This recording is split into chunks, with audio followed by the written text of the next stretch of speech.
This exemption has to be struck down. They've got to treat everybody fairly. And what we're aiming for is to have the entire retail carbon tax struck down. We've already seen it is not doing anything to reduce emissions. All it is punitive. It's making the cost of transportation fuel, home heating, electricity go nothing but up. And those are the base fuels for every single thing we buy. So it's increased the cost of everything. In the middle of an affordability crisis, they should be eliminating it.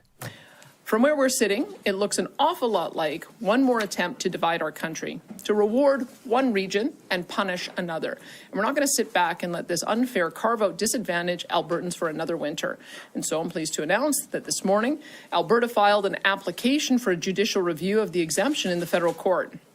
We're asking the court to declare the exemption both unconstitutional and unlawful.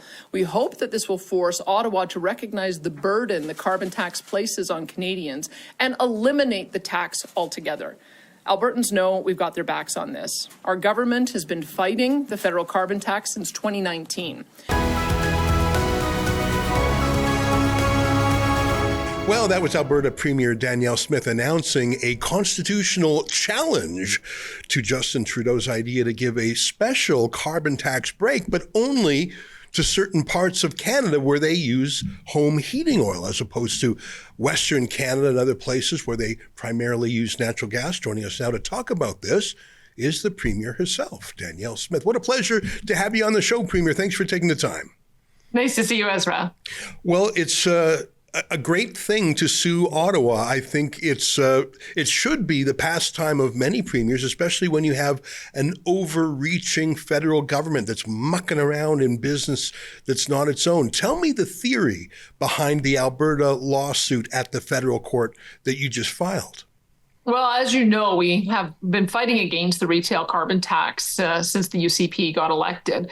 They launched, first of all, they eliminated it. And then, of course, Justin Trudeau came in and put it in any case. And then we ended up going to court. And unfortunately, we lost. And we lost, I believe, because what the court looked at is that they didn't really disagree with the need to do something about reducing emissions.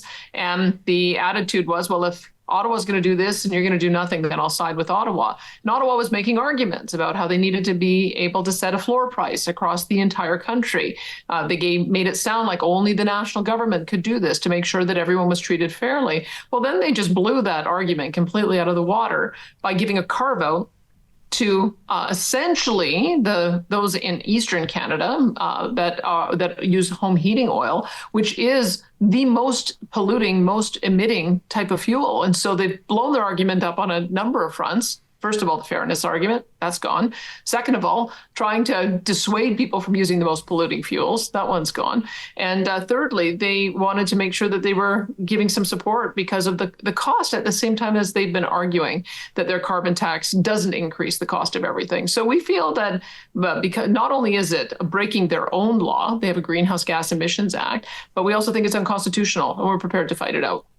Well, there's one more thing, is when the Liberals announced they were going to give that tax break just to that region's primary choice of energy, their rationale was it was to lower taxes on people, to save money, which I think gives away the game. They used to say, oh, no, you got to eat your spinach. You need this to save the world. This is about reducing greenhouse gases, as if you can change the weather with a tax. But I think that they gave it away when they said, no, this is about tax relief. So that rationale you talked about earlier, the court saying, well, we got to do something.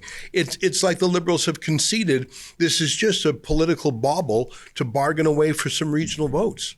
Well, and you have to remember, it was posed to me if I wondered if that was the case. And you have to remember that years ago, Atlantic Canada voted 100% for the Liberals. And it's not looking that way for them now. And so I would hate to think that the federal Liberals would make a decision of this magnitude for simple vote buying and for politics. But in the absence of a good argument, which I hope that they will be able to make in court, I think that this exemption has to be struck down. They've got to treat everybody fairly. And what we're aiming for is to have the entire retail carbon tax struck down. We've already seen it is not doing anything to reduce emissions. All it is punitive. It's making the cost of transportation fuel, home heating, electricity go nothing but up. And those are the base fuels for every single thing we buy. So it's increased the cost of everything. In the middle of an affordability crisis, they should be eliminating it. You know, I saw in your remarks today, you didn't go to war against other provinces. You sort of said, well, you guys are lucky to have this tax cut. Can we get some of that too? Here's a clip of you earlier today. I've sent texts to both Premier Eby as well as Premier Moe congratulating them on returning to office. I told Premier Eby I'm looking forward to working with him collaboratively on some of the energy files that we've been talking about together, building out the hydrogen economy, exporting ammonia, getting more export capacity for LNG. And I spoke with Premier Moe about potentially considering joining this case. So we'll see what he's already demonstrated that he believes that the federal government is treating his province unfairly. He acted in a bit of a different way than we did, and I hope that he's able to join this case as soon as he gets his cabinet sworn in. How has your lawsuit been received by other provinces? Maybe it's too early to get feedback on it. For example, Saskatchewan just re-elected Premier Scott Moe, who has also been very vocal against the carbon tax and this regional favoritism. Do you think there's a possibility that other premiers will get on board? And also, do you think some of those Atlantic premiers might say, no, hey, Alberta, shut up, don't mess up a good thing? Like, what are the other provinces saying with your lawsuit? I'll be seeing them in a couple of months' time because we're going for a Council of the Federation meeting. I can tell you that what I've found at the Premier's table is everybody wants to get treated fairly by the federal government. Everybody's upset with federal overreach. And even in the case of those provinces that are benefiting right now, it's only a 3-year reprieve. And so they're going to be facing exactly what everybody else is facing within a couple of years' time. So I would hope that others would see that this is not the pathway to reduce emissions. We believe the pathway to reduce emissions is through technology, innovation, as well as exporting our cleaner burning fuels internationally to reduce emissions elsewhere. That should be the formula that Canada follows, as opposed to continually putting in punitive measures that is disadvantaging one region over another. Premier Scott Moe has been very vigorous on this, but Premier David Eby, who also just was reelected in a squeaker, he has been in the past a very vocal supporter of the carbon tax. Where is he now? And I'm sure you gave him a quick congratulatory call or something. Where does he stand on this issue? Has he sort of had second thoughts because the voters gave him a bit of an attitude adjustment? I think I've watched a little bit of his commentary since getting reelected, and it was a squeaker. And he said, we received a message from British Columbians, and there were two major policy reversals that he had. One was on the issue of the carbon tax, and the other was on the issue of compassionate care for those who are suffering in the throes of addiction. So I think those are two issues where he heard loud and clear he had to switch course on. You even saw it in Saskatchewan. The Saskatchewan NDP leader, who also gained ground in this last election, was talking about eliminating the carbon tax or fighting against it.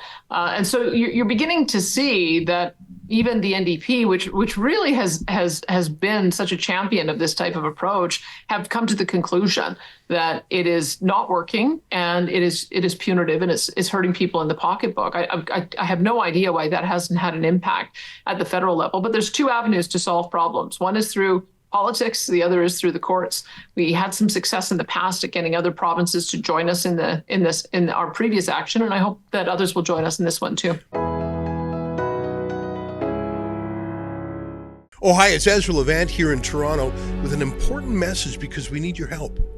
Independent journalism in Canada is under attack. Government censors, big tech deplatformers, and the dying legacy media are all working together to maintain exclusive control on the information you receive. They don't want you to hear other voices like ours, and they really don't want you to be informed and to think for yourself. That's why the work we do here at Rebel News is so important. Our on-the-ground reporting, independent news shows, and special content you won't find anywhere else. It's all designed to give you trustworthy information and alternative viewpoints so you can decide for yourself. We don't get government money, and we are not owned by some big global conglomerate.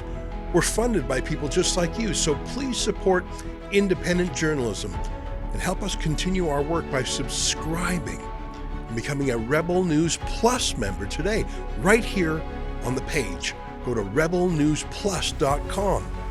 Members get instant access to all of our shows, invitations to exclusive events, and access to our premium content like live event footage and documentaries you won't see anywhere else. Only Rebel News Plus members can join the conversation by participating in the comments section of our new website. That way you can have your say too.